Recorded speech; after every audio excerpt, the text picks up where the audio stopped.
할렐루야. 명절 잘 보내셨습니까? 옆 사람하고 얼굴 좀 한번 보세요. 복이 많이 붙으셨습니다. 한번 오세요. 하도 복을 많이 받으세요. 그래가지고 복이 완전히 붙었습니다. 붙었어. 우리 교인들 보니까 여행도 많이 갔다 오시고 다 그랬더라고요. 자, 오늘 오신 여러분들에게 하나님 은혜가 함께 하시길 바랍니다. 자, 앞뒤 좌우 인사하겠습니다. 반갑습니다. 은혜 받으세요 하고 자, 인사하시기 바랍니다.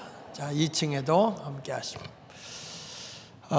그리고 또 우리 유튜브를 통해서 또 여러 군데에서 함께 예배드리고 계시는 분들에게도 하나님의 은혜가 함께 하시기를 축복합니다. 이번 주부터 이제 우리가 그리스도인으로서의 인격, 그리스도인으로서 우리의 품격이 어떠한 자세로 살아야 되느냐 하는 내용을 여러분들에게 말씀을 증거하는데, 오늘은 그 하나님의 존중에 대해서 말씀을 증거하고 다음 주에는 사람을 존중하며 살자라고 하는 내용을 가지고 말씀을 증거하게 될 텐데, 오늘은 따라서 해봅시다. 하나님을 존중하라. 이 존중이라는 말은 높을 존자, 무거울 중자죠. 그러니까 우리가 마음속 깊은 마음으로 그를 높여주는 게 이제 존중입니다. 이 존중이라고 하는 것은 나이와 상관없이, 우리 아이들도 그러잖아요. 내가 어떤 의견을 냈을 때 그걸 부모님이 잘 안 들어주면 내 의견도 좀 존중해 주세요, 이런 말 하죠. 그러니까 이 존중이라는 단어는 그 사람의 그 나이 고하를 막론하고 그 사람 자체의 모든 것을 받아들이는 것이 존중이에요. 반면에 존경이라고 하는 게 있어요. 존경이라고 하는 것은 그 사람의 생각, 그리고 그 사람의 사상, 그 사람의 인격, 그리고 그분의 행위들을 인정해줘서 높여주는 거죠. 그래서 이 존경이라는 단어는 높을 존자, 공경할 경자거든요. 그러니까 우리가 볼 때 그 사람의 인격이나 사상 등을 이렇게 잘 받들어 섬겨주는 거죠. 어저께 어떤 분을 만났는데 그분이 이런 얘기를 하더라고요. 한국에는 지금 어른이 없다. 어른이. 그 말은 무슨 얘기냐면 그 사람을 존경할 만한 사람이 없다 이거예요. 그러니까 그만큼 모든 것을 다 비하시켰다는 거죠. 옛날에 보면은 과거만 해도, 얼마 전까지만 해도 목사님들 세계에서도 존경받는 목사님들이 많이 있었어요. 근데 지금은 그 모든 목사들을 비하하고 비판하다 보니까 존경의 대상이 없어진 거예요. 정치계 어른도 존경의 대상이 없어졌어요. 그러니까 이런 세상을 보니까 나라가 혼란해지는 거죠.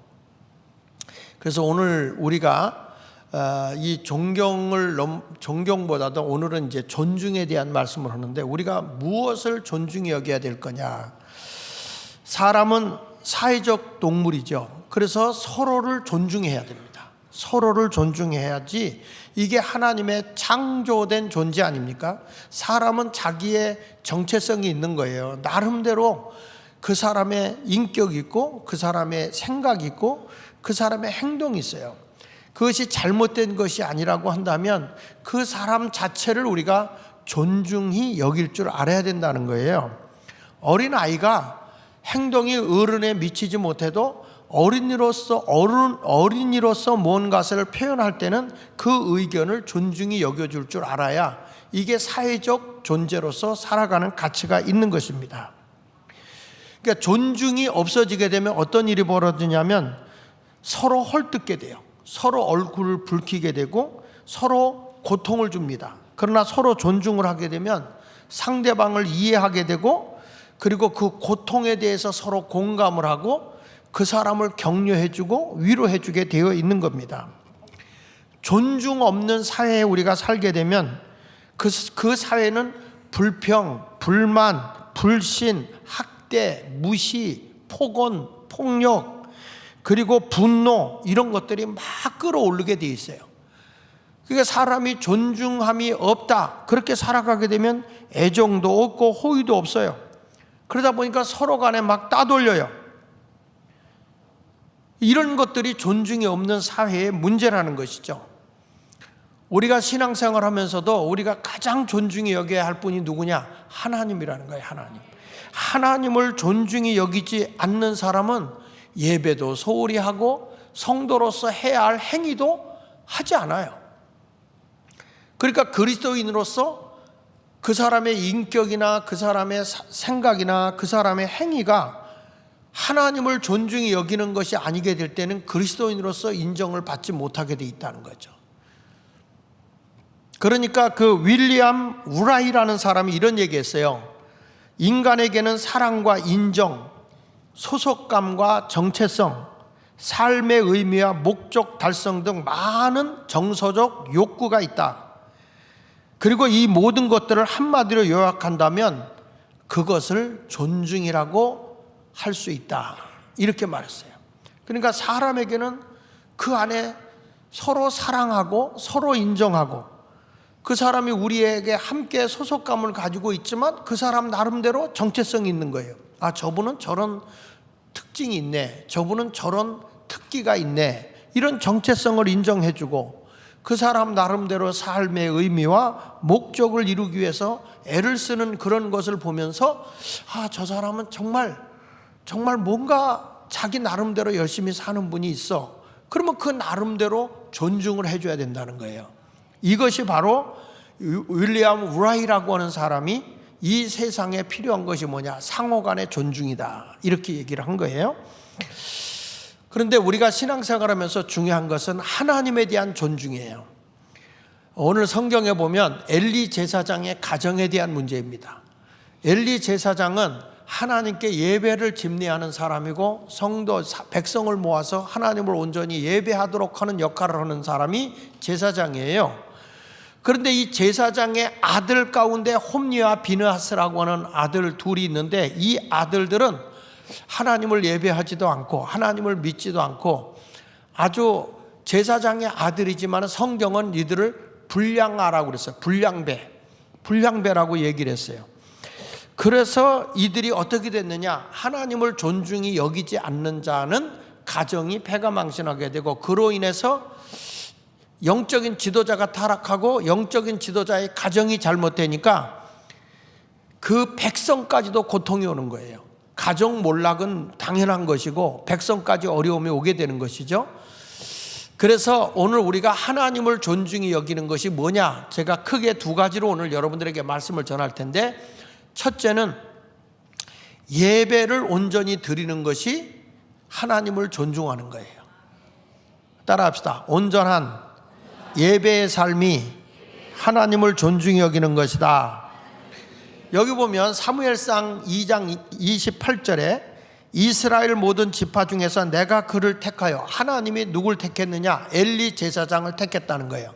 그를 택하여 제사장으로 삼아 그가 내 제단에 올라 분향하며, 그 말은 예배하며 그 말이에요. 예배하며 내 앞에 에봇을 입게 하지 아니하였느냐?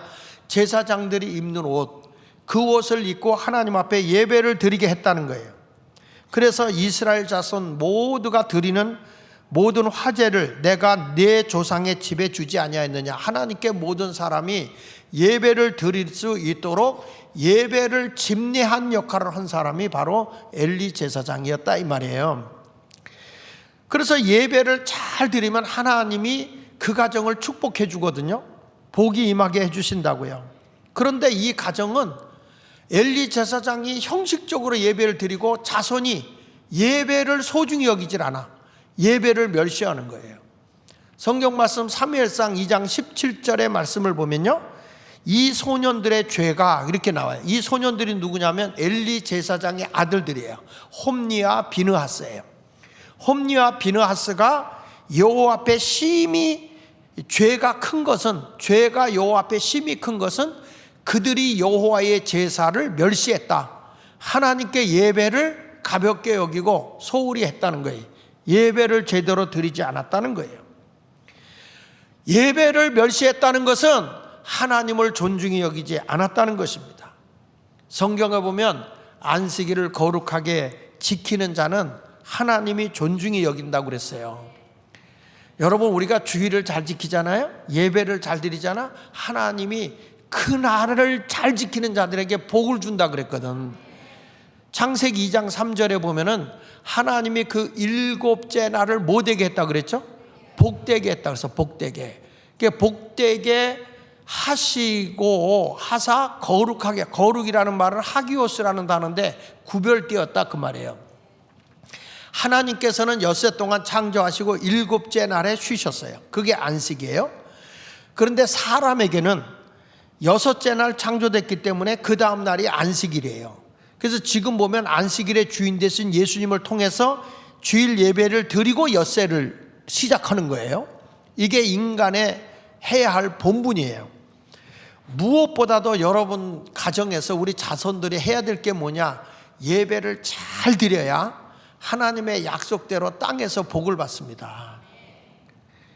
여러분, 우리 대한민국이 지금 이렇게 잘 살 수 있었던 것은요, 기독교가 이승만 대통령 이후에 기독교의 복음으로 나라가 세워진 거예요. 그래서 이렇게 예배를 열심히 드린 나라가 없었어요.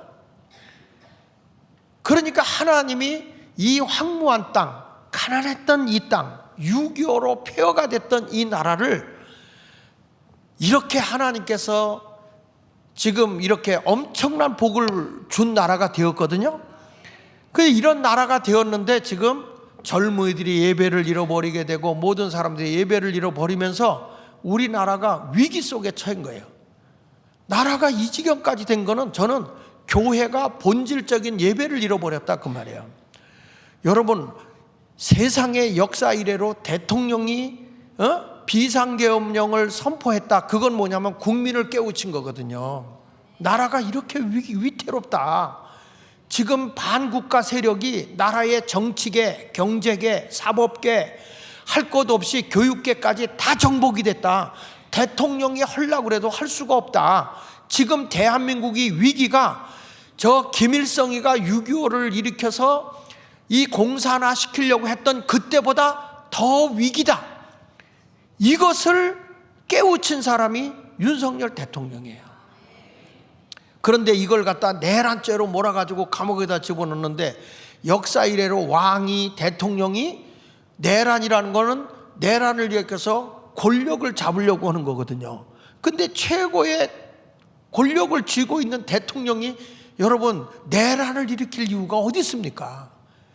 이게 벌써 나라가 그만큼 작용화된 건데, 오늘 오후 3시에 제가 그 전에 강의를 여러 번 들어봤는데 장로교 신학대학의 교수인 김초롱 교수님이 굉장히 강의를 지루하지 않게 상당히 감동스럽게 강의를 잘해요. 그래서 내가 주지도 아니하고 제목도 안 주고 오늘 우리 대한민국에 대해서 좀 오셔서 오늘 우리가 오후 3시 나랑 사랑 예배가 있는데 오셔서 특강 좀 한번 해 주십시오. 그래서 너무 이분이 쉽고 아주 감동스럽게 강의를 잘해요. 그래서 이분을 오라고 그랬더니 알겠다고 그러고 오늘 내가 이 강의할 내용을 보니까 야, 이게 뭐에 대해서냐면 중국이라는 나라가 대한민국을 어떻게 정복하려고 했는가, 이 내용을 쭉 보내왔는데 제가 기절할 뻔했어요. 이 정도까지 대한민국이 완전히 우리도 모르는 사이에 공산화되기 직전이었던 거야. 오늘 오후 3시에 여러분 내가 죽지 않는 한 와서 좀 들어, 이분의 얘기를. 이 방송으로 듣는 분들 시간 있으면 오후 3시에 오셔서 여러분 정말이에요. 오늘은 꼭 참여해. 오후 3시에 내가 웬만하면 이런 얘기 안 하는데 다 오셔서 오늘 오후 3시에 들으시고 다른 마을 예배 간단하게 드리고 다 와서 들으세요. 왜냐하면 우리가 나라를 위해서 왜 기도해야 되는지 알아야 된다 이거야. 얼마만큼 대한민국이 위기였길래 저렇게 대통령이 비상계엄을 선포하고 대통령이 감옥에 갇혀서 사람들이 위로하러 오니까 거기 있는 내각진들에게 뭐라고 했냐면 여기도 사람 사는 곳이야. 그러면서 나라가 안정되도록 잘 좀 이끌어 달라. 그렇게 얘기를 할 정도로 여러분, 이걸 보면서 우리나라의 선거가 잘못되고 부정선거 다 드러났어요. 여러분, 투표한 사람하고 개표한 숫자가 다르면 잘못된 거 아니에요? 그거를 대통령이 확인하자. 투표수와 개표수를 확인하자. 이거 하자고 그러는데 헌재에서 각하시켜버렸어요. 기각시켰어요. 이게 뭐예요? 윤석열 대통령이 8페이지 편지를 쓴 그게 나와요. 벌써 알고 계신 거야. 이것을 열어서 공개하지 않는다는 것은 부정선거임을 확증하는 것이다. 그렇게 했는데 확인 안 하겠다고 했잖아요. 그러니까 민주당, 그 다음에 이 선거관리위원회, 그리고 헌법재판소 말이에요. 헌법재판위원회가 여러분, 이게 다 지방까지 대법관들이 다 선거관리위원장이야. 그러니까 자기들이 자기 것을 선거 안 하겠다, 부정선거다, 하나도 재판 안 하는 거예요. 그런데 이것을 국민이 깨어나서 2030이 어제도 보니까 부산에도 어마어마하게 모였더라고. 그런데 여러분, 난 놀라운 게 기독교인들이 다 주관하고 있다는 거야. 젊은이들도. 그리고 광화문에도 내가 어저께는 이렇게 좀 돌아봤거든요. 지금까지 온 일에 제일 많이 왔어. 어저께 어마어마하게 사람들이 온 거야. 왜 그럴까요? 근데 거기에 주로 기독교인들이야. 일반인들도 많이 왔지만 기독교인들이 주체가 돼 있다는 거예요. 이것은 저는 이렇게 생각합니다. 대한민국을 이렇게 하나님의 은혜로 복을 받았던 이 민족이 그동안에 너무 우리가 예배를 소홀히 했던 거야. 하나님을 존중히 여기지 못한 것 때문에 우리도 모르는 사이에 나라가 이렇게 거의 공산화 직전까지 넘어가기 직전에 여러분, 윤석열 대통령이 그냥 은퇴하고 대통령으로서 월급이나 받고 퇴직금이나 받고 편안하게 살아도 돼. 그런데 이분이 대한민국이 위기라는, 자유민주주의 국가가 위기라는 것을 선언한 거야. 이 바람에 국민이 깨어난 겁니다. 젊은이들 2030 세대가 깨어난 겁니다. 언론이 편협됐고 모든 게 다 잘못됐다고 일어났는데 거기에 주체된 여러분의 전한길 같은 사람도 진정한 그리스도인이잖아요. 거기에 그라운드 C라고 하는 사람이 20, 30, 40대 50대까지 깨우는 분 아니에요? 이분도 크리스찬이잖아요. 이런 분들이 나와서 막 기도회를 인도하고 우리가 회개해야 됩니다, 우리가 울어야 됩니다 막. 그런데 가슴이 뭉클하더라고. 저도 나 없어요. 지금 대한민국이 위기였는데 이때 교회가 깨어나지 않으면 우리는 끝나는 거야. 여러분, 이제까지 우리가 이렇게 하나님의 은혜로 복을 받았어요. 그게 뭐였느냐? 6.25 때도 장티푸스 콜레라로 인해서 연병이 돌 때도 교회는 예배를 게을리하지 않았어요. 생명을 걸어 일제시대에 붙들려 가면서도 예배를 열심히 드렸던 거예요. 그래서 하나님이 이 날을 예배드리는 대한민국에 복을 주신 것입니다. 이사야서 58장 13절로 14절에 있는 말씀을 보니까 만일 안식일에 내 발을 금하여 내 성일에 오락을 행하지 아니하고 안식일을 일컬어 무슨 날? 즐거운 날. 내가 이제 예배당 가자, 이 날이 즐거운 날이야. 그리고 여호와의 성일을 존귀한 날, 세상의 어떤 날하고 비교할 수 없는 거룩한 날로 지키면, 이를 존귀하고 내 길로 행하지 아니하고 내 오락을 구하지 아니하며 사사로운 말을 하지 아니하면 내가 여호와 안에서 즐거움을 얻을 것이다. 자, 여러분, 우리가 예배를 드리잖아. 여호와 안에서 즐거움을 얻는다는 게 뭡니까? 심령의 평안함을 얻는다는 거예요. 심령의 즐거움을 얻는다는 거예요. 근심 걱정 없도록 내가 너희의 모든 삶을 주관해 주겠다는 거예요. 여러분, 예배를 드릴 때 우리가 근심 걱정 없도록 하나님이 나라를 평안하게 지금까지 이끌어 줬던 거예요. 우리나라가 하나님의 은혜로 이렇게 평안한 나라가 살아왔던 건 70여 6.25 이후에 70여 년 동안 나라가 평안했던 것은 우리가 교회가 깨어서 하나님 앞에 예배운동을 강하게 했기 때문이었다, 그 말이에요. 그런데 언제부턴가 젊은이들이 예배를 드리지를 않습니다. 성도들이 예배를 열심히 드리지 않습니다. 근데 예배가 끊어지면 어떤 불행함이 올 텐데, 근데 너희가 예배를 온전히 하면 땅의 높은 곳에 또 올리겠다. 여러분 보세요. 땅의 높은 곳에 올린다는 게 뭡니까? 신분의 복입니다. 대한민국을 우뚝 세워주는 겁니다. 세계가요, 대한민국처럼 이렇게 위대한 나라가 된 나라가 없어요. 6.25로 폐허가 됐던 이 나라, 이런 나라가 이렇게 잘 살게 된 것은 나는 교회의 덕이라고 봅니다. 예배가 살아있었단 말이에요. 예배가. 제가 어렸을 때만 해도 주일날 예배만 빠지면 아버지는 종아리에 피가 나도록 우리를 때렸어요. 어머니는 사위를 굶겼어요.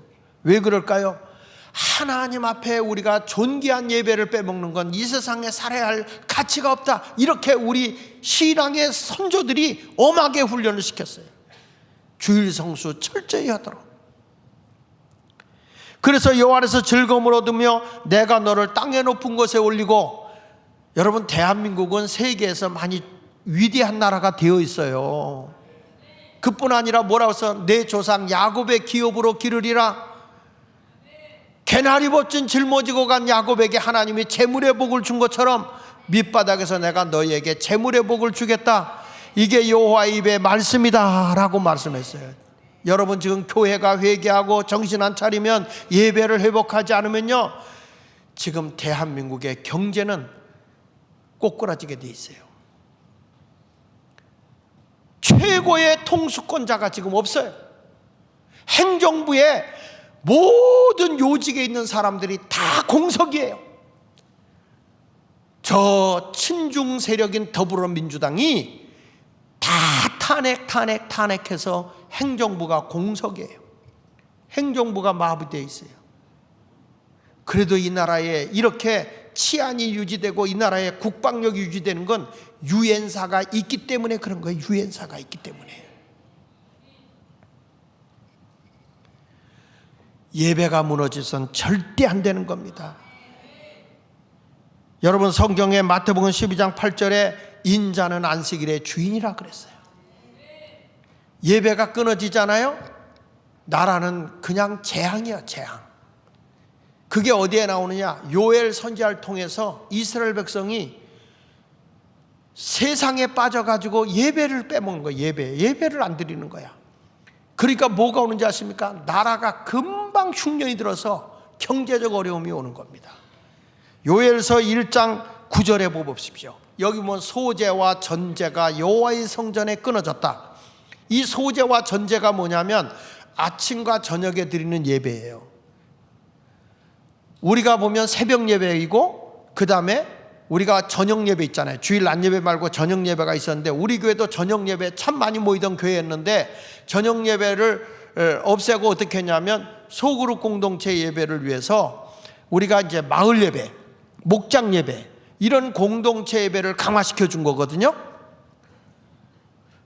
그러니까 우리가 보면 예배를 온전히 드리도록 거기에서 소제와 전제, 새벽 예배와 저녁 예배를 드리겠는데, 여러분들이 저녁 예배를 안 드리니까 우리 마을 예배라도 열심히 드려야 돼. 하나님께 드린 예배잖아요. 근데 소제와 전제가 여호와의 성전에서 끊어진 거예요. 끊어졌어. 그랬더니 여호와께 수종드는 제사장이 슬퍼하는 거예요. 예배가 끊어지면 목사가 슬퍼. 물론 저는 제사장권보다는 선지자권에 가까워. 나는 잘못된 길로 가면 나라와 모든 걸 위해서 책망하고 꾸짖는 목사이기 때문에, 그래서 좀 죄송해요. 인기가 없어요. 큰 교회 목사들은 제사장권을 가지고 있기 때문에 이렇게 세상에 나가서 무슨 이런 어떻게 돌아가든 말하지 않아요. 그러나 마지막 때는 하나님께서 제사장권, 선지자권, 왕권을 주었거든요. 우리 믿는 사람에게도 그런 권한이 있어요. 이제는 신약에 와서는. 근데 여기 보세요. 소제와 전제가 끊어지니까 제사장이 슬퍼하는 거야. 왜? 예배가 끊어지면 저주가 임하거든요. 10절을 보세요. 10절에 보니까 예배가 끊어지니까 밭이 황무하고 토지가 마르고 곡식이 떨어지며 뭐라고 그랬죠? 새 포도주가 말랐고 기름이 다하였도다. 지금 경제인들이요, 지금 뭐라고 얘기하는지 아십니까? 지금 금년 후반부에는 대한민국이 회복되기 어려울 정도로 경제 위기가 올 거다. 지금 정치하는 이 인간들이 나라 생각 없어요. 권력만 잡으려고 하는 거예요. 저 이재명이부터 시작해서. 지금 나라가 바르게 가야 되는데 잘못된 길로 가고 있는 거예요. 이제는 여러분 이것을 바로잡기 위해서는 우리 교회가 일어나는 거예요. 성도들이 깨어 일어나서 예배를 회복하고 저 주사파 세력, 친중 세력들을 다 공산주의로 추구하고 있고 전체주의로 흘러가고 있는 이 나라를 바로잡아야 되는 거예요. 생명 걸고 나와야 되는 거야 지금요. 그래서 예배부터 회복하자고 교회가요. 나는 어제도 보니까 광화문도 많이 나왔고 부산도 엄청나게 나왔고 거기만 나온 거 아니야. 세종시에는 황교안 전 총리가 이끌었어요. 그분도 사실은 전도사님이요. 이분이 잘 이끌고 있고 대구도 그렇고 지금 전국에서 목사님들이 일어나기 시작했어요. 이제는 나라가 이렇게 가서는 안 된다. 교회가 깨우치고 회개운동이 일어나면 하나님이 대한민국을 어여삐 보실 걸 저는 분명히 믿습니다. 여기 보세요. 예배가 끊어지니까 요엘서 1장 9절에도 이렇게 11절에 보면 이렇게 말합니다. 농부들아 너희는 부끄러워할지어다. 포도원을 가꾸는 자들아 곡할지어다. 왜요? 이는 밀과 보리 때문이라. 밭의 소산이 다 없어졌다는 거예요. 소득이 안 생긴다는 거예요. 뭐가 끊어지니까? 예배가 끊어지니까. 하나님을 존중히 여기면 예배가 살아야 돼요. 우리 주일학교부터 다 예배가 살아야 됩니다. 그래서 요엘 선지자가 뭘 하라고 아십니까? 예배부터 회복하자. 나이 든 사람, 젖먹이, 어린아이, 젊은이들, 시집장가 갓간 사람들 할 것 없이 다 나와서 예배를 회복하자.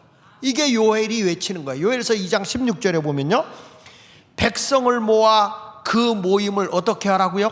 거룩하게 하라. 예배를 모이게 하라.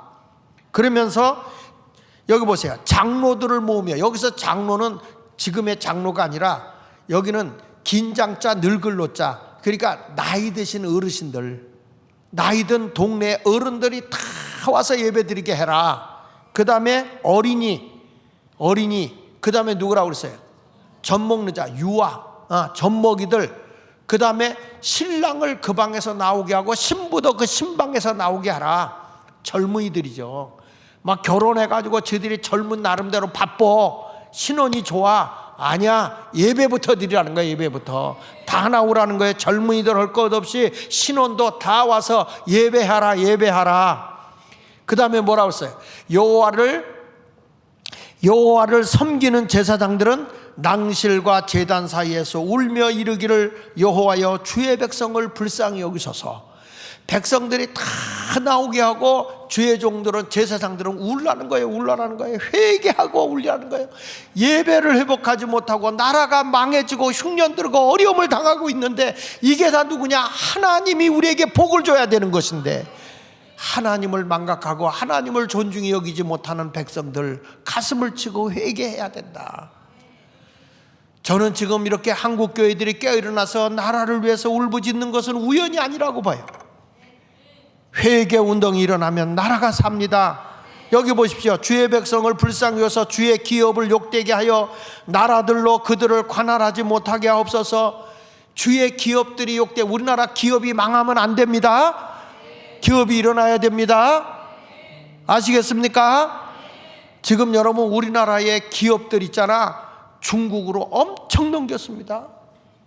여러분 로또 복권 있지? 로또 복권도 사면 안 돼. 로또 복권도 문재인이가 중국에다 넘겼어. 우리나라 거 아니에요. 지금 우리나라 기업이 중국으로 다 넘어갔어. 그래서 오늘 오후에 와서 들어보라고, 나라가 어느 지경까지 됐는지. 우리나라 땅을 얼마나 중국에서 많이 사놓고 있는지 아세요? JTBC가 왜 중국에 저렇게 난리치는지 아세요? 중국이 거기다가 1,000억을 주고 그걸 샀어. 지금 나라가 여러분 대한민국이 아니에요. 그렇게 외치고 내가 외쳐도 오히려 날들어 정치 얘기한다고. 정치가 얘기하는 게 아니라 나라가 없는데 가정이 어디 있고, 나라가 없는데 여러분 교회가 어디 있냐고.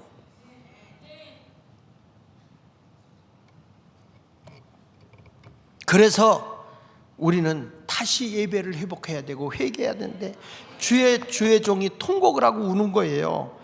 주의 기업을 욕되게 하여 나라들로 그들을 관할하지 못하게 하옵소서. 어찌하여 이방인으로 그들의 하나님이 어디 있느냐 말하게 하겠나이까 할지어다. 나라를 뺏긴다는 거죠. 지금 우리나라 나라 뺏기기 직전이었어. 윤석열 대통령 아니었으면요 이거 젊은이들이 몰랐어요.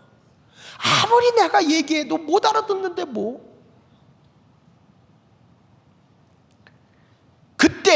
그때 같이 한번 읽어봅시다. 그때 시작. 그때 여호와께서 자기의 땅을 극진히 사랑하시어 그의 백성을 불쌍히 할 거야. 그러니까 이 나라의 흥망성쇠는 그리스도인들에게 달려있는 거야. 하나님의 백성들이 예배를 회복하게 되면 나라를 하나님이 세워줍니다. 보세요. 요엘서에 예배가 회복되니까 하나님이 어떻게 하는가 보세요. 요엘서 2장 23절로 24절에 이렇게 말합니다. 시온의 자녀들아, 이건 하나님의 성도들을 얘기하는 거예요. 시온의 자녀들아, 너희는 너희 하나님 여호와로 말미암아 기뻐하며 즐거워할지어다. 너희가 회개하고 예배를 회복했구나. 하나님을 존중히 여기는구나. 그러니 너희는 하나님 여호와로 말미암아 기뻐하고 즐거워하라. 왜 하나님으로 말미암아 기뻐하고 즐거워하느냐? 그 하나님이 너희를 위하여 비를 내리셨다. 농사짓는 하늘에서 생산성이 있도록 하늘에 모든 것을 다 비를 내려주셨다. 그래서 농사질 수 있도록 이른비를 너희에게 적당하게 주시리니 이른비와 가을에 열매가 무르익도록 늦은 비를 너희에게 예전과 같이 줄 것이다. 다시 대한민국을 호황되게 할 것이다. 네 나라가 경제가 다시 왕성하게 일어나게 해줄 것이다. 그래서 24절에 이렇게 말하는 거예요. 마당에는 밀이 가득하고 독에는 새포도와 기름이 넘치리로다. 너희가 이제 어려워요, 힘들어요. 지금 여러분 나라가 어렵지. 지금 경제가 어렵죠. 대통령이 그 8페이지 쓴 거 거기 내용에 보니까 야, 소득주도 성장 문재인이가 보니까 막 뭐 포퓰리즘을 해서 막 나눠주다 보니까 국가가 빚만 떠 앉아있고 나라 경제가 엉망이더라는 거야. 그래서 어떻게든지 내가 세일즈가 돼서 외국에서 우리나라 물건을 수출해가지고 돈 버는 일만 해야 되겠다. 그래서 자기는 대통령인 것도 모르고 뛰었다는 거야. 이제 감옥에 들어가게 되려 탄핵을 돼서 아무것도 하지 못하게 손을 묶어놓고 보니까 그제서야 내가 대통령이었구나 이렇게 알았다는 거예요. 정신없이 뛰어다녔다는 거예요. 정신없이 나라를 위해서. 여러분 우리는 진짜 대통령 하나 잘 뽑았어요. 거짓된 언론들이 프레임을 씌워서 알코올 중독자니 뭐 또라이니 뭐 김건희에게 미쳐서 뭐 우상이 붙자 이런 거짓된 뉴스에 우리가 속은 거야.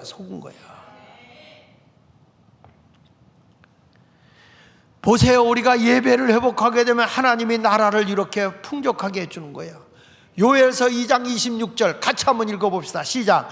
너희는 먹되 풍족히 먹고 너희에게 놀라운 일을 행하시는 너희 하나님 여호와의 이름을 찬송할 것이라. 내 백성이 영영이 수치를 당하지 아니하리로다. 할렐루야. 지금은 위기지만 우리 교회가 깨어일어나고 예배가 회복되어지고 하나님 앞에 바로 서게 되면 우리 하나님이 믿는 하나님의 백성 때문에 이 나라를 하나님이 세워주는 거예요. 그래서 2025년도에는 우리 아이들까지도 다 세상에 뺏기지 말고 예배부터 하나님을 존중히 여긴다면 예배를 회복해야 됩니다. 그래야 하나님의 하늘문을 열고 여러분의 가정만이 아니라 대한민국을 복되게 하나님이 인도하시는 것입니다. 내가 잘나서 사업 잘하는 줄 착각하지 마세요. 지금 많은 사람이 우리나라 소망 없다고 해외로 나가고 있어요. 그러나 우리가 예배가 회복되어지고 신앙이 회복되어진다면 하나님께서는 다시 이 나라를 복되게 하실 줄로 믿습니다. 크게 따라합시다. 예배에 성공하리라. 다시 예배에 성공하리라. 금년에 예배에 꼭 성공하여 하나님의 복을 받는 주인공이 되시기를 축원합니다. 두 번째는 뭐냐? 하나님을 존중히 여기는 자는 온전한 헌금 생활을 해야 돼. 온전한 헌금 생활. 하나님께 드려야 될 걸 내가 짓밟아 버리면 안 돼요. 여기 보니까 엘리 제사장 밑에 있던 그 홈리와 비느하스, 이 가정은 하나님의 물질을 가지고 짓밟아 버리는 거예요. 자, 보십시다. 사무엘상 2장 29절에 보니까 너희는 어찌하여 내가 내 초서에서 명령한 내 재물과 제 예물을 밟으며 그랬잖아요. 여기 보세요. 명령했다는 거예요. 명령. 하나님의 제단에서 하나님이 명령을 했어요. 너희들 하나님 앞에 제물과 예물을 드려라. 그래서 선한 일을 하도록 했는데 이것을 사람들이 욕심을 부리고 짓밟아 버려. 그래서 보세요. 내 아들들을 나보다 더 중히 여기고 내 백성 이스라엘이 드리는 가장 좋은 것으로 너희들을 살찌게 하느냐? 엘리 제사장을 책망하는 거죠. 여러분, 우리도 똑같아요. 우리도 제사장권을 가지고 있어요. 하나님이 물질 줬더니 하나님 앞에는 아무것도 안 하고 선한 일에는 아무것도 안 하고 남한을 위해서 살찌우기 위해서 남한을 위해서 살아가게 된다면 하나님이 너희들을 그냥 놔둘 수 없다, 그런 얘기예요. 그래서 이 엘리 제사장의 가정이 어떻게 된지 아십니까? 하나님이 보시기에 행실이 아주 나빠. 여기 두 아들이 예배도 제대로 안 드리죠. 거기다가 온전한 제물을 다 밟아버리죠. 그리고 하나님 전에 오는 사람들을, 여인들을 추행을 하죠. 그래가지고 아주 도덕적으로 윤리적으로 다 무너뜨린 거예요.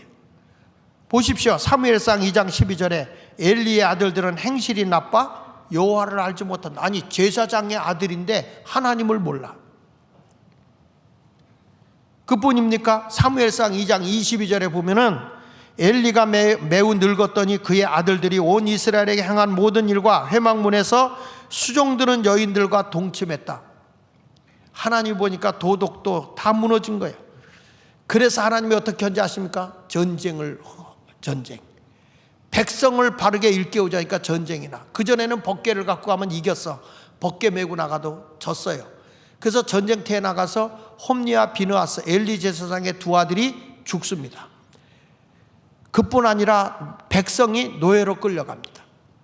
그뿐입니까? 엘리 제사장이 그 얘기를 듣고 충격받아서 넘어지면서 목뼈가 부러져 죽은 거야. 하나님 앞에 온전한 헌신된 예물을, 하나님의 명령을 어기고 천대하게 살면 망하는 거예요. 망하는 거예요. 보세요. 사무엘상 4장 11절에 하나님의 교회는 뺏겼고 엘리의 두 아들 홈리와 비느하스는 죽임을 당했다. 사무엘상 4장 18절에 보면 하나님의 교회를 말할 때 엘리가 자기 의자에서 뒤로 넘어져 문 곁에서 목이 부러져 죽었더라. 물론 나이가 많고 비대한 까닭이라 엘리의 사사가 된 지 40년이 됐을 때 죽었다는 거예요. 여러분, 왜 이 말을 하는지 아십니까? 우리가 하나님 앞에 바른 물질관을 갖지 않으면 망하는 거야. 그래서 우리가 하나님 앞에 하나님을 존중히 여기는 사람이 되려고 하면 물질보다 하나님을 더 사랑해야 돼요. 그래서 우리 하나님이 우리에게 명령한 게 뭐냐? 너희 소득의 모든 것이 하나님의 것인데 10의 구는 너희가 관리하지만 11조를 해라. 이게 하나님의 명령이에요. 신명기 14장 22절을 보겠습니다. 너는 마땅히 매년 토지 소산에 11조를 드려라. 소득의 11조를 드려라. 네 하나님 여호와 앞에 곧 여호와께서 그의 이름을 두시려고 택하신 곳에서 네 곡식과 포도주와 기름의 11조를 먹으며 또 내 소와 양의 처음 난 것을 먹고 내 하나님 여호와 경외하기를 항상 배울 것이니라. 이 경외라는 것은 공경할 경자 두려울 레자 하나님을 예배하라 이 말이에요. 근데 성경을 유심히 보십시오. 성경 어디를 봐도요 11조를 헌금이라고 한 적이 없어요. 11조는 하나님의 것이라는 뜻이에요. 하나님의 것이기 때문에 우리가 하나님의 것을 가져가는 순간에 도둑놈이야. 도둑질한 거야, 하나님의 것을. 도둑놈만 있는 건 아니야. 도둑? 여러분, 우리가 하나님의 것을 드리지 못하고 내 것인 양 가져가 버린다면 역시 나는 영적인 불량하고 도둑질한 자가 되는 거예요. 하나님을 존중하는 자가 되겠습니까? 아니면 홈리와 비느하스 같이 영적인 불량아가 되겠습니까? 영적인 불량자가 돼서는 안 되잖아요. 하나님을 존중히 여기는 자가 돼야 됩니다. 보세요, 성경이 하는 말이에요. 성경이 말라기 3장 6절에 보니까 사람이 어찌 하나님의 것을 도둑질하겠느냐. 그러나 너희는 나의 것을 도둑질하고도 말하기를 우리가 어떻게 주의 것을 도둑질했습니까? 하는도다. 그게 뭔지 아냐? 11조와 봉헌물이다. 11조는 하나님의 것이고 봉헌물은 뭐냐면 절기를 지키라고 그랬잖아요. 우리가 하나님 앞에 절기를 지킬 때 하나님 은혜 감사해서 내 것에서 드리는 건 헌신이니까 봉헌물이야. 성별하고 드리는 거. 그런데 다른 건 몰라도 여러분들이 내가 하나님을 존중히 여긴다고 하면 반드시 11조는 드려야 돼. 전교인이 11조를 해야 하나님이 하늘문을 열어 복을 주는 겁니다. 사무엘상 2장 30절에 보면 이런 말씀이 나와요. 나를 존중히 여기는 자를 내가 존중히 여기고, 하나님을 존중히 여기잖아요. 하나님이 존중히 여겨주겠다는 거야. 나를 멸시하는 자 내가 경멸히 여긴다. 하나님을 존중히 여기면 우리 하나님이 여러분을 아주 귀히 여기셔, 높여주셔요. 에이, 그건 뭐 목사나 하는 얘기지. 여러분 11조면 목사가 같습니까? 저도요, 내가 금년에 내가 봤어. 도대체 내가 얼마나 하나님께 헌금을 드렸는지 한번 쭉 뽑아봐라. 그래가지고 우리 사무 간사한테 쭉 뽑아봤어요. 저와 제 아내가 헌금한 걸. 그랬더니 우리 부부가 쓴 게 200만 원도 안 돼. 다 하나님께 드리고 나누고, 아니 하나님께 드린 것만 그러니까 나눈 것까지 생각하면 내가 산 게 기적이요. 산 게 기적이요. 그래도 모자람 없이 살아. 싸놓고 사는 건 없어도. 그래서 집 한 채도 없이 산데 사람들이 그랬다니까. 우리 장로님들이 아니 그래도 목사님이 평생을 부흥회를 다니고 부흥회 가면 사례비도 받고 하는데 어디에 뭔가 재산이라도 땅이라도 한 톨이 있겠지. 다 그랬대 우리 장로님들이. 내가 없다 그래도 장로님들이 노래 불렀다니까. 거짓말이야 했다는 거야. 그런데 학교 문제로다가 YTN의 뉴스가 4번 나오면서 조사를 했잖아요. 조사해보니까 뭐만 있느냐? 놀라지 마세요. 빚만 있어. 내 이름으로 된 게 아무것도 없어. 우리 집사람으로 된 게 아무것도 없어. 그러니까 그제서 우리 장로님들이 믿더라니까. 그래가지고 은퇴할 때 살 집을 여러분들이 해줬잖아. 어? 근데 아직 다 못 갚았어. 빚이 있어. 2억이. 그것도 해줘. 예. 여러분들이 헌금해서 해줘요. 아직도 빚이 2억 있어. 자, 그래서 우리가 하나님을 존중히 여기면 하나님이 나를 존중히 여기고, 하나님을 멸시하면 하나님도 나를 경멸히 여긴다. 보세요, 잠언 3장에도 이런 말이 나와. 3절에 보면 인자와 진리, 사랑과 진리, 하나님의 말씀 안에서 내가 떠나지 말게 하고 그것을 내 목에 매면 내 마음판에 새기라. 그러니까 우리가 사랑으로 그리고 진리로 하나님의 말씀으로 살잖아요. 4절에 이렇게 말해요. 그리하면 내가 하나님과 사람 앞에서 은총과 은혜와 그 다음에 귀히 여김을 받으리라. 어디 가도 부끄럽지 않게 하나님이 귀히 여겨주신다고 말씀하고 있는 것입니다. 여러분, 세상의 모든 것은 다 하나님의 것입니다. 그걸 인정하는 게 11조예요. 모든 사업도, 우리 사업도 하나님의 것입니다. 인정하세요. 그래야 하나님이 그 기업을 키울 거 아닙니까? 성경을 보세요. 학개서 2장 8절에 보니까 같이 읽어볼게요. 은도 내 것이요 금도 내 것이니라 만군의 여호와의 말이니라. 금은이 다 하나님의 것이라는 거예요. 그런데 내가 하나님을 존중히 여기면 하나님이 나에게 금은을 안 주겠어요? 여러분, 내 사랑하는 자녀가 어렵다고 그러는데 하나님이 꼬부치고 있을까? 줘도 아깝지 않아요. 기억하십시오. 내가 하나님 앞에 인색하게 살아서 여러분이 잘 살 것 같아요? 그게 자손 후대까지 이어질 것 같아요? 어림없어요.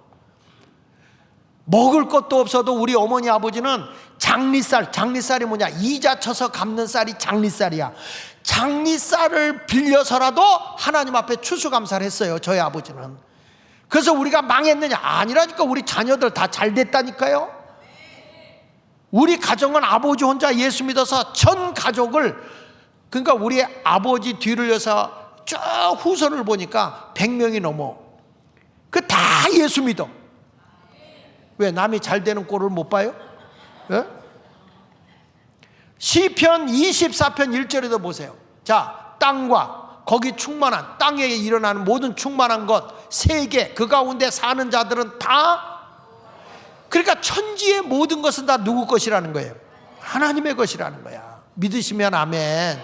자, 시편 50편 10절로 11절에도 보면 산림의 짐승들과 무산의 가축이 다 내 것이며 산의 모든 새들도 내가 아는 것이며 들의 짐승도 내 것이다. 그러니까 보세요. 이스라엘 백성이 고기가 먹고 싶다 그러니까 메추라기 새 떼를 몰아다 이스라엘 백성에게 갖다 주잖아요.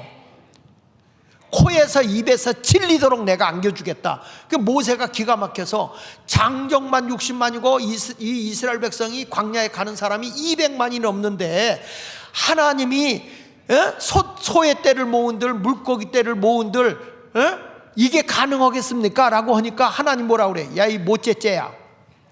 모세한테는 야, 이 모째째야. 하나님의 손이 그렇게 짧으냐? 하나님이 그렇게 째째한지 아느냐? 여호와께서 어떻게 행하는 걸 봐. 그러더니 갑자기 지중해로부터 바람이 불어오는데 메추라기 새떼들이 메추라기 하면서 새카맣게 몰려오는데 이스라엘 진 앞에 푸득푸득 앉는데 두께로 2규빗이라는 한 규빗이 41.5cm 내지 42.5cm 정도 되니까 43cm 내지 45cm 두께로 2규빗이니까 90cm 두께로 가로질러 하루길 세로질러 하루길 메추라기 새떼가 새까맣게 앉은 거야. 이야, 메추라기 새가 날아가지도 않고 합창을 하네. 날 잡아잡소 하는 거야. 그들이 고기를 구워먹는데 얼마나 맛이 있는지. 여러분, 하나님은 이런 분이야. 모든 것이 하나님의 것이요. 하나님 마음에 들면요 감당 못하게 부어주시는 하나님인 걸 믿으시면 아멘. 레위기 25장 23절에 보면요 토지를 영구히 팔지 마라. 토지는 다 내 것이다. 땅도 다 하나님의 것이요. 그러니까 이 땅이 옥토로 만드는 것도 하나님이 하신단 말이에요. 대한민국의 모든 나라가 누구 것이에요? 하나님의 것이요. 그러니까 우리 하나님이 이 나라가 예배를 성공하고 하나님 뜻대로 살면 여러분을 가난하게 내버려 두시겠습니까? 여러분이 어렵게 만드신 하나님이 계십니까? 기업도 여러분의 기업이라 생각하지 말라고 하나님이 세우신 기업이다. 이런 믿음을 갖고 나가면 우리 하나님이 일하신다고. 우리 하나님이. 보세요. 시편 95편 5절에 보면 바다도 누구 것이라고 그랬어? 하나님. 그래서 여러분 바다 가서 고기 잡으면 누가 돈 받아요? 하나님은 다 공짜야. 공기, 이 산소도 하나님은 공짜로 줬다니까요. 여러분 숨 쉬는 거 누가 돈 받아요? 에? 그런데 병원에 가서 산소호흡기 끄면 돈 받아 안 받아? 받잖아요. 내가 건강하게 호흡하고 다니면 하나님은 다 그냥 줬어. 그냥 육지도 다 그의 손이 진 거고요. 할렐루야. 그러니까 역대하 31장 5절에 그래서 하나님이 하시는 얘기예요. 왕의 명령이 내리자 곧 이스라엘 자손이 곡식과 포도주와 기름과 꿀과 밭의 모든 소산에 첫 열매들을 풍성히 드렸고 또 다같이 모든 것에 11조를 많이 가져왔다. 여러분, 그러니까 모든 것의 주인이 누구라고? 그걸 인정하는 신앙의 고백이 11조예요. 그래서 2025년도에는 우리 전교인이 11조를 드려 하나님께. 이거 도둑질하면 도둑놈이고 하나님이 복을 줄 수가 없어요. 모든 것이 하나님의 것인데, 그래서 이 교회 재정이 좀 있어야 하나님의 교회에서 일하는 사람들도 살 거 아니요? 여기 고린도서 9장 13절 보세요. 성전의 일을 하는 자들은 읽어보세요. 시작.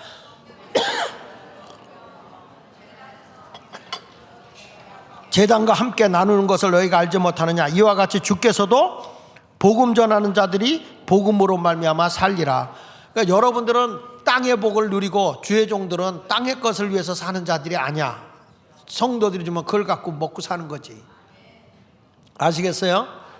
근데 우리 교회가 그냥 요즘에 보니까 어찌나 헌금 생활. 내가 그래서 청년들 헌금하는 것도 봤다. 야, 청년들이 헌금하는 거 기가 차고 매가 차고 순사가 박매기 차고 거지가 깡통 차겠어. 이게 제대로 못 배운 거야. 아니, 날들어 그 얘기를 하더라고. 우리 안혜권 목사님이 미국에서 목회를 할 때 제가 부흥회를 갔어요. 부흥회를 가서 내가 헌금 생활을 철저하게 가르쳤거든. 근데 우리 교회 오더니 날들어 그러는 거예요. 아니, 매형 우리 교회에서 할 때는 그렇게 철저하게 헌금을 가르치는데 왜 예수마을교회에서는 헌금 얘기 한 번도 안 하냐는 거야. 그래서 내가 착각을 했어. 우리 교인들은 다 알겠지, 이런 생각을 한 거야. 그 헌금 얘기를 안 가르친 거예요. 그러다 보니까 성도들이 복을 못 받는 거예요.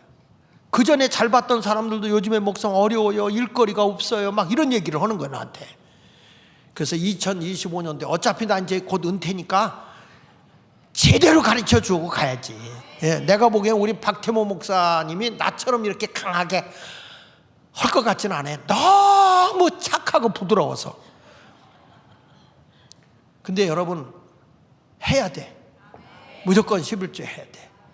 요즘에 내가 교회 재정, 오늘도 그랬어요. 이 사회봉사 하고 여기 지역에 쌀도 좀 나눠야 되는데 500만 원이 필요합니다, 목사님. 그런데 내가 교회 재정을 보니까 안 돼. 그래서 보류. 그렇게 내가 교회 재정을 이렇게 까다롭게 내가 이렇게 한 게 거의 없었어요. 그건 뭐냐면 성도들이 하나님 앞에 헌금 생활을 안 한다는 거거든. 난 다른 헌금 하지 말라고 그래. 11조만 제대로 해도 돼. 11조만. 네. 그래야 여러분 하나님을 마음 놓고 할 거 아니야? 영양껏 할 거 아니야? 나는 여러분들에게 이렇게 말하고 싶어. 여러분이 11조만 갖고 사시고 10의 9는 하나님께 드릴 정도로 좀 복을 받아보라고. 아니, 내가 한 달에 10억을 벌면 11조 갖고 살잖아. 1억 갖고 살잖아. 허허. 그러니까 9억은 하나님 나라를 위해서 쓰세요, 이렇게 좀 하고 1억은 내가 좀 살아야 되겠습니다. 1억 갖고는 좀 내가 살아야 되겠습니다, 월. 이렇게 복을 해도 아멘 안 하는 거 보니까 그냥 100만 원 갖고 사시오. 그러니까 우리가 하나님 앞에서 좀 넉넉한 삶을 살아야 되는 거예요. 느헤미야 보니까 느헤미야에 하나님의 제단을 섬기는 사람들이 제단에 있지 못하고 다 세상을 향해 나간 거예요. 다 밭으로 간 거예요. 왜냐? 교회에서 11조를 안 하니까 교회 섬기는 자들이 먹고 살 수가 없는 거야. 그래서 밭으로 다 도망갔다는 거야. 느헤미야가 보니까, 지도자가 보니까. 그래서 느헤미야가 야단을 치면서 지도자를 불렀어. 왜 11조 안 하느냐? 11조 해라. 하나님의 곳간에 11조가 있어야지. 이게 무슨 소리냐? 그리고 민장들을 막 야단치는 거야, 지도자들을. 그리고 하나님의 성전을 섬기는 사람들을 다 다시 모이게 했어요. 자, 보세요. 느헤미야 13장 10절 볼게요. 자, 내가 또 알아본 적, 이게 느헤미야가 알아본 적, 레위 사람들은 하나님의 성전을 섬기는 자들이에요. 받을 몫을 주지 아니하였으므로, 저들이 살 수 있는 몫을 주지 아니하니까 그 직무를 행하는 레위 사람들과 노래하는 자들이 각각 어디로? 자기 밭으로 도망갔다. 세상으로 뛰어쳐나갔다. 야, 우리도 요즘에 교역자들을 모시려고 하니까 교역자가 오는 사람이 없어요. 왜 그러냐? 교회가 세상보다 못 주는 거야. 세상에 나가서 알바하는 게 훨씬 나은 거야. 그러니까 목회하는 길을 안 오겠다는 거야. 그래서 내가 요즘에 우리 교회 이런 얘기해. 젊은 애들, 학생들 만나면, 야, 너 신학가. 네, 그래요. 우리 교회에서 내가 주의 종을 키워야 되겠다. 아예 우리가 키워서 여기서 자족을 해야 되겠다. 안 한다는 거야, 얘들이. 근데 우리 교회는 사실 다른 교회보다 제가 잘합니다. 왜냐하면 행정실장이 워낙 잘해서 4대 보험 다 들어주고 퇴직 적립 다 해주고 목사 세계에서 우리 교회처럼 해주는 교회가 별로 없어요. 그렇게 잘해주는데도 우리 교회는, 그리고 우리 교회는 평신도들이 열심히 일하는 교회 중에 하나이기 때문에 잘하는데도 그래도 안 오겠다는 거예요. 근데 여러분, 이렇게 되면 안 되잖아. 교회에 자꾸 와서 이제 그전에는 사명을 가지고 굶어도 주를 위해 살겠습니다. 교회 장로님들이 다른 교회 가면 목사는 무조건 깎아야 돼. 그 목수를 했나 봐, 과거에 장로들이. 그러니까 목수들은 항상 대패질하면서 깎거든. 그러니까 깎아내는 일만 하거든. 그러니까 자꾸 깎자. 목사가 영양껏 일할 수 있도록 어디 가도 목사가 얻어먹고 살면 되겠어? 딱 100%. 벌써 내가 선교, 요번에 이제 캄보디아 간단 말이야. 내일 캄보디아 가서 열하루 이제 돌아보고 와요. 캄보디아하고 태국을 돕니다. 왜 그러냐? 캄보디아가 공산국가가 되면서 얼마나 인구가 800만일 때 300만을 죽였어요. 300만을. 공산화가 될 때. 그런 거를, 그게 언제냐? 1975년도부터 79년도. 그러니까 50년도 안 됐어. 이런 때 이런 혹사한 거를 가서 내가 보고 현장 교육을 시켜야 되겠다. 젊은이들에게. 그래서 거기서 자유민주주의가 얼마나 좋은 건지 이런 것을 일깨워줘야 되겠다. 그래서 내가 탐방을 가요. 이번에 돌아보고 태국 선교회도 돌아보고 다 이거를 하는 거예요. 왜 내가 그 얘기를 하느냐? 나라를 살리기 위해서 하는 거야. 나라를. 그 거기 가니까 거기 선교사님들 누구를 만나야 되잖아요. 그러니까 나는 벌써 누구를 만나야 되는데, 누구도 줘야 되는데, 이거부터 생각하는 거야. 100% 줘야 되니까. 내가 얻어먹게 생겼어, 주게 생겼어요. 평생 내 이제까지 개척하면서부터 얻어먹어 본 적이 없어. 내가 작은아버지 금오제 이렇게 큰 교회 있을 때 도와달라고 갔다가 얼마나 싸늘하게 욕을 먹었는데 돈이 웬수다.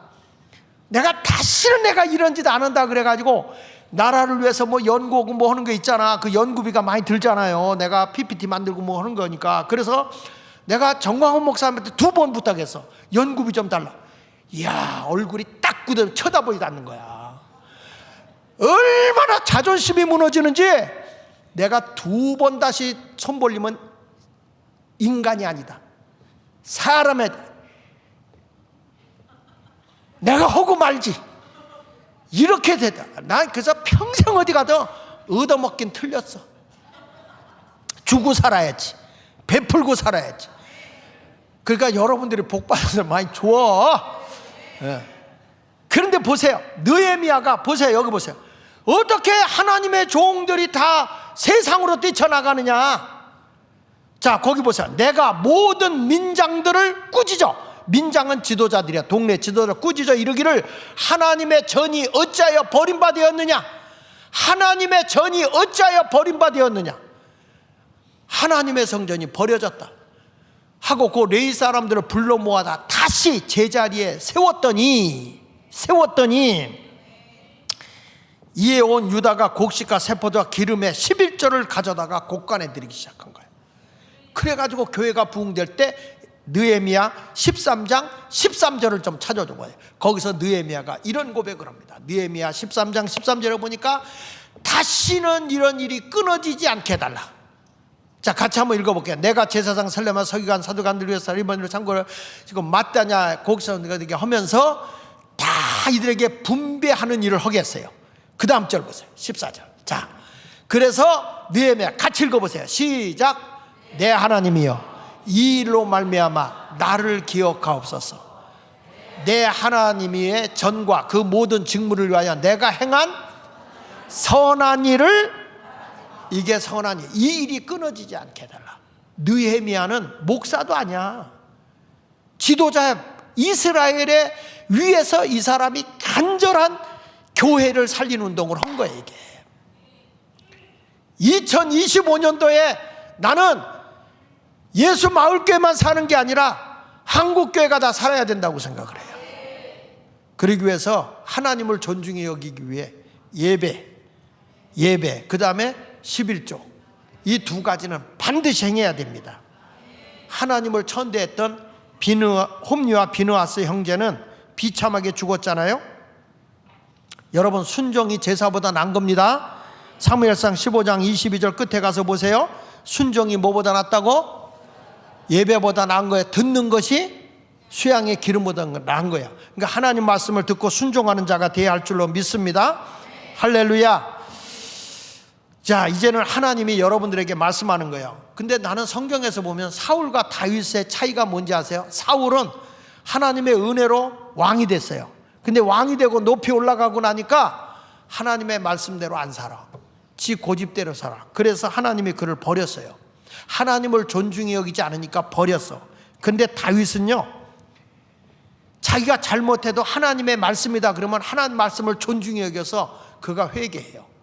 사울왕이 다윗을 그렇게 죽이려고 할 때 아비새가 이러냐, 부하가 지금 사울왕 저거 내가 지금 죽일 수 있습니다 그랬더니 다윗이 뭐랬는지 아십니까? 하나님이 기름 부어 세운 종을 우리가 해할 수 없어. 다윗이 그러는 거야. 언제나 하나님 중심으로 사는 거야. 그런데 여러분, 누굴 하나님이 높입니까? 사울은 망하고 다윗은 세우는 거야. 성경 역대상 29장 12절 마지막으로 보겠습니다. 여기 보니까 이렇게 말해요. 다 시작. 다시 부하게 되고 귀하게 되는 게 다 누구로부터 온다고요? 하나님께로부터 온다. 모든 만물의 주제가 되사, 주인이 되사, 손에 권세와 능력이 있사오니 모든 사람을 크게 하심과 강하게 하심이 누구 손에 있다고? 주의 손에 있는 거야. 믿으시면 아멘. 할렐루야. 하나님을 존중히 여기는 자는 존중히 여김을 받는다고요. 제가 나라를 위해서 일하니까 사람들이 오해하더라고. 어떤 사람들이 나에게 후원을 많이 해주는 줄 알고. 아니, 나한테 후원하는 사람은 없어요. 오죽하면 내가 여러분 10,000원씩 후원하라고 그랬겠어? 한 달에 10,000원? 근데 그거 하래도 안 하는 인간들은 사람이요, 귀신이요. 지금 나라 살리는 일을 위해서 10,000원씩, 한 달에 10,000원씩만 하고 회원가입 해달라 그렇게 했는데 현재 들어온 거 보니까 170명 들어왔다고 하더라고. 우리 전병태 총장한테 170명. 내가 10,000명을 모으겠다는데 그래서 10,000명 고사하고 1,000명만 일단 모으자 그랬어. 내가 이래야 뭘 나라를 위해서 일할 거 아닙니까 여러분. 젊은이들을 깨울 거 아닙니까. 그런데 하나님의 손에 달려 있어. 귀하게 되고 모든 게 다 누구 손 안에 있다고? 하나님의 손 안에 있어요. 여러분, 오늘 예배에 오신 여러분들은 이제부터 하나님을 존중히 여겨서 하나님께로부터 존중히 여김을 받고 하나님께로부터 크게 잘 되는 복을 받는 성도가 되시기를 축원합니다. 하나님을 존중히 여기는 건 딱 두 가지야. 예배하라. 그 다음에 하나님의 몫을 드려라. 11조. 아멘. 다시 말해요. 11조는 헌금이라는 단어가 없어요. 11조는 헌금이 아니에요. 주님의 몫이에요. 주님의 몫. 그러니까 그것까지 가지면 도둑이요, 도둑. 그러니까 절대 우리는 온전한 11조 생활과 예배 생활을 통해서 금년에 꼭 하나님께 존중의 여김을 받고 높임을 받는 자가 되시기를 예수 이름으로 축원합니다. 축원합니다. 그렇게 살기 원하면 아멘. 찬송가 43장을 부르겠습니다. 43장을 부르는데 여러분들이 정성스럽게 하나님께 예물을 드리고, 제가 어렸을 때 이제 다니던 교회가 인천 상곡감리교회야. 상곡감리교회는 그 교회는 어떻게 했냐면 지금 보니까 그런 거더라고.